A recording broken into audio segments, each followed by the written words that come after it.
welcome to another WJEC A level physics question. This is question 4 from May 2009's PH1 paper, and it's about superconductors.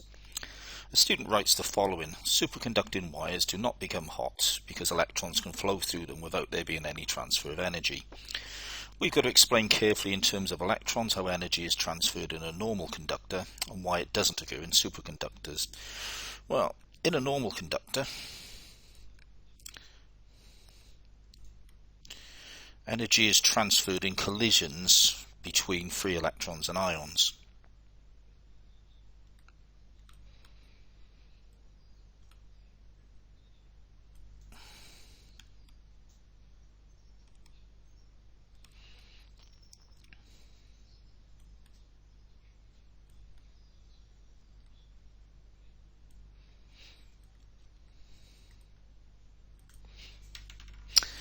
In a superconductor, because there are no collisions, there's no energy transfer.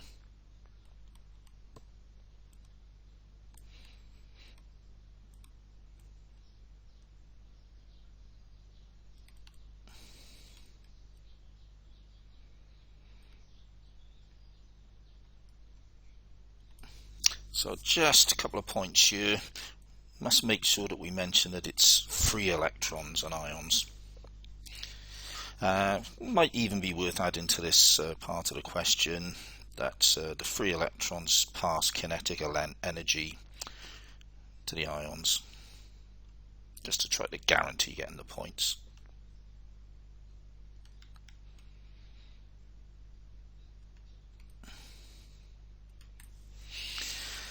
For the second part of the question, we've got a graph of resistance against temperature for a compound of europium, and we're asked to determine the superconducting transition temperature of the compound of europium. Well, the transition temperature is the temperature at which the europium switches over from being a normal conductor, i.e. the region CD on the graph, to becoming a superconductor, the region AB. So all we're looking for is reading this temperature off the graph. If we read the scale carefully, should be able to see that that transition temperature is minus 190 degrees Celsius.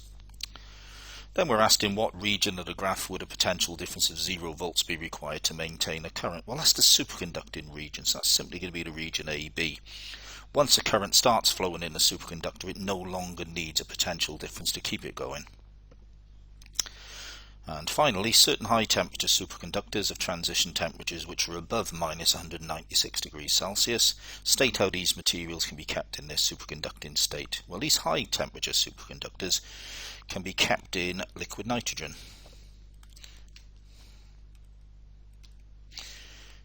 Now, any normal superconductors, you in fact need liquid helium instead, and liquid helium would be an acceptable answer here as well. Thank you very much for listening. Please remember to like and subscribe, and feel free to leave any comments. Goodbye.